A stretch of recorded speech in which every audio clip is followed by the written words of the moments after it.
இப்போ தமிழ்நாட்டில் பெண் விவசாயிகளோட நிலைமை எப்படி இருக்குது? மேலும் விவசாயத்தை மேம்படுத்த என்ன பண்ணணும் தமிழக அரசு? முதல்ல வந்து நீங்கள் சாராயத்தை வந்து நிறுத்தணுங்க. நான் சொன்ன மாதிரி ஒரு வீட்டில் சாராயம் குடிச்சிட்டு நீங்கள் செத்தீங்கன்னா உங்களுக்கு 10 லட்சம் கொடுக்குறாங்க. ஆனால் விவசாயிங்க வந்து அவங்களால விவசாயம் பண்ண முடியலன்னா அவங்களுக்கு என்ன சலுகைகள் பண்ணி கொடுக்குறீங்க? அதுதான் முதல்ல பிரச்சனையே இருக்குது. ஒரு தாலி அடமானம் வச்சுட்டு வீடு பத்திரத்தை அடமானம் வச்சுட்டு சொத்தெல்லாம் விற்றுட்டு அவங்க விவசாயம் பண்ணிட்டு இருக்காங்க. நான் இதை வந்து இங்கே இருக்கிறது எல்லாருக்கிட்டையும் கேட்குறேன். இப்போ திமுக ஆட்சியில் இருக்குது. நான் 5 வருஷமாக அவங்க என்ன பண்ணாங்க, விவசாயிங்களுக்கு என்ன பண்ணி கொடுத்தாங்க? இன்றைக்கி விவசாயிங்களுக்கு பண்ணி கொடுத்துருந்தாங்கன்னா விவசாயிங்க வந்து எந்திரிச்சு நிற்க மாட்டாங்க. விவசாயிங்களுக்கு ஒன்றுமே பண்ணாததுனால தான் இன்றைக்கி இவ்வளோ கஷ்டத்தில் இருக்காங்க. எத்தனையோ நல்ல ஸ்கீம்ஸ் அண்ட் பாலிசிஸ் பிரதமர் மோடி அவர்கள் கொண்டு வந்திருக்காங்க.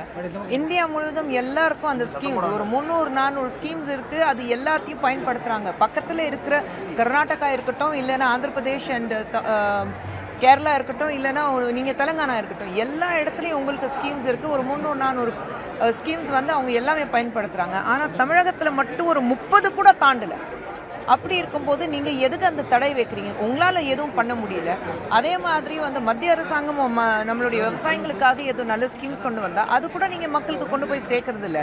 ஏன்னா உங்கள் மனசில் என்ன இருக்குது, இது மக்களுக்கு கொண்டு போய் சேர்த்தா ஐயோ பாஜக இவ்வளோ நல்லது பண்ணுறது, திமுக எதுவுமே பண்ணலைன்னா உங்கள் மனசாட்சி உங்களை வந்து கேள்வி கேட்குது. அதனால தான் நீங்கள் அதை பண்ணாமல் இருக்கீங்க. ஆனால் இன்றைக்கி நீங்கள் பார்த்தீங்கன்னா எத்தனையோ பெண்கள் முன்னாடி வரணும், முன்னேறணும், பொருளாதார ரீதியாக நான் வந்து சொந்த காலில் நிற்கணும், இண்டிபெண்ட்டாக இருக்கணும் அப்படின்னு நான் சொல்லும்போது எல்லா பெண்களுக்கு நம்மளால என்ன பண்ண முடியுமோ அது எல்லா உதவிகள் நாங்கள் பண்ணி கொடுப்போம். அதே நேரத்தில் வந்து இப்போ பேரிடும் போது ஈரப்பதத்தை வந்து அதிகரிக்கணும்னு சொல்லி மாநில அரசு சொல்லிச்சு. ஆனால் அது மத்திய அரசு செய்யவே இல்லையே. 18%ங்கிறது 22%. சொல்லிட்டு தானே இருக்காங்க. அவங்க என்ன பண்ணிட்டு இருக்காங்க? இப்போ பொங்கலுக்கு நீங்க என்ன பண்றீங்க? பக்கத்துல ஆந்திர பிரதேஷ்ல இருந்தா தானே நீங்க கரும்பு வாங்கிட்டு வந்துட்டு இருக்கீங்க. ஏன் நம்ம தமிழகத்துல பொங்கலுக்கு வந்து கரும்பு வராதா? இங்க விவசாயம் பண்றது இல்லையா கரும்புக்கு? அப்போ ஏன் நீங்க ஆந்திர பிரதேசத்துல இருந்து கொண்டு வந்தீங்க? அப்போ நீங்க நம்மளுடைய விவசாயிகளுக்கு ஒண்ணுமே பண்ணி கொடுக்கல. அதனால தானே நீங்க ஆந்திர பிரதேசத்துல கொள்முதல் செய்றீங்க. நீங்க எங்க இருக்கிற விவசாயிகளுக்கு வந்து அது எல்லா வசதி பண்ணி கொடுங்க. ஒவ்வொரு வருஷம் பொங்கலுக்கு வந்து எனக்கு இவ்வளோ டன் கரும்பு வேணும், ஏன் பண்ண மாட்டாங்க?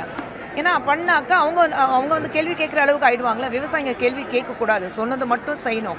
இந்த அராஜகம் மட்டும்தான் திமுகவில் நடக்குது.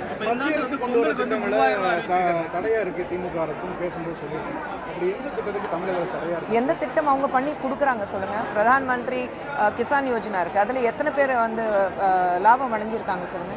எத்தனை திட்டங்கள்? நீங்கள் லோனை வாங்கல, லோனுக்கே வந்து இப்போ இன்னைக்கு பேசும்போது சொன்னோம், நீங்கள் ஒரு சின்ன கடை திறக்கணுமா, நீங்கள் வந்து ஒரு 3/4 ஒரு இட்லி கடை ஓப்பன் பண்ணணுமா, ஒரு இட்லிக்கு வந்து இட்லி மாவு அரைக்கிறது ஒரு மிஷின் வேணுமா, அது கூட நாங்கள் கடன் கொடுக்கறதுக்கு தயாராக இருக்கோம். ஆனால் எத்தனை பேர்கிட்ட அதை கொண்டு போய் சொல்கிறீங்க? எத்தனை பேர் வந்து ஃபினான்ஷியல் இண்டிபெண்டன்சி இருக்கணும்னு நீங்கள் ஆசைப்படுறீங்க? உங்களை நம்பி மட்டும் மக்கள் வாழணும், உங்களை நம்பி மட்டும் மக்கள் இருக்கணும். ஏன்னா அவங்கள ஏமாத்தினாதான் என்னால் வந்து பணம் சம்பாதிக்க முடியும் நிலைமை தான் இன்னைக்கு திமுக இருக்கு. அப்படிதான் அந்த 5 வருஷமா செயல் இருந்து.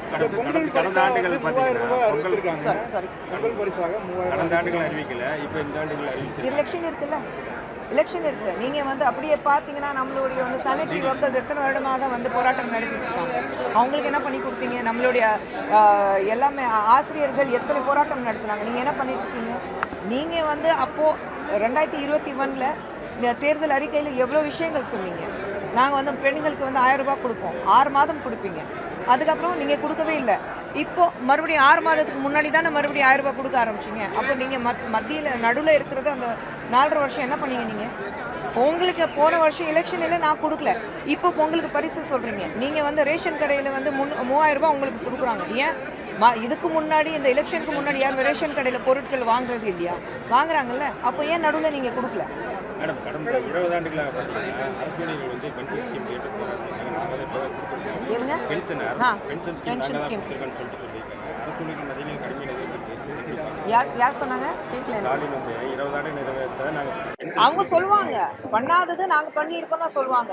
இதே வந்து இத்தனை பேர் வந்து கள்ளச்சாரம் குடிச்சிட்டு இறந்துருக்காங்க, அது எல்லாத்துக்கும் நாங்க காரணம்னா சொல்லுங்க. பெண்களுக்கு பாதுகாப்பு இல்லை. வீட்டுல இருந்து ஒரு பெண் வெளியில போனாக்க வீட்டுக்கு திரும்பி வர வரைக்கும் ஒவ்வொரு தாய்மார் என்ன மாதிரி ஒரு படிச்சவங்க, என்ன மாதிரி வந்து ஒரு வசதியில இருக்கிறவங்களுக்கு தாய்மார்களும் நான் சேர்த்து சொல்றேன், திரும்பி வீட்டுக்கு வர வரைக்கும் வயிற்றுல நெருப்பு கட்டி உட்காந்துட்டு இருக்கோம் நாங்க. ஏன்னா என் பசங்க வண்டியில போறது இல்லை, என் பசங்க வந்து ஊபர் எடுத்துட்டு ஓலா எடுத்துட்டு போயிடுவாங்க. ஸோ திரும்பி வீட்டுக்கு வர வரைக்கும் வயிற்றுல நெருப்பு கட்டிட்டு உட்காந்துட்டு இருக்கோம். இந்த நிலைமையில இன்னைக்கு தமிழகம் இருக்கு. பெண்களுக்கு பாதுகாப்பு இல்லை. சிஎம் பாத்தீங்கன்னா கண்டினியூவா பெண்களுக்கு பாதுகாப்பான தமிழகம் இருக்குன்னு சொல்லிட்டு தூங்கிட்டு இருக்காரு. திடீர்னு தூங்கி முழிச்சிட்டு பேசுவாரு. யாருக்கு பாதுகாப்பு இருக்கு? உங்க வீட்டுல உங்க தெருவுல இருக்கிற பெண்களுக்கு மட்டும்தான் பாதுகாப்பு இருக்கு. அந்த செனட் ஆஃப் ரோட்ல இருக்கிற பெண்களுக்கு மட்டும்தான் பாதுகாப்பு இருக்கு. வேற யாருக்கு பாதுகாப்பு இருக்கு சொல்லுங்க? செனட் ஆஃப் ரோட் தாண்டி போனீங்கன்னா ரோடு வந்து போடுறாங்க. ரோட்ல வந்து கல்லு நீங்க ரோடு பிச்சு எடுத்துடலாம். அந்த அளவுக்கு ரோடு போடுறீங்க. உங்க ரோடு மட்டும் பள்ளம் கிடையாது, குழி கிடையாது, ஒன்றும் கிடையாது. கரெக்டா இருக்கு ரோடு. மற்ற ரோடு எத்தனை பேர் கஷ்டப்படுறாங்க இன்னைக்கு.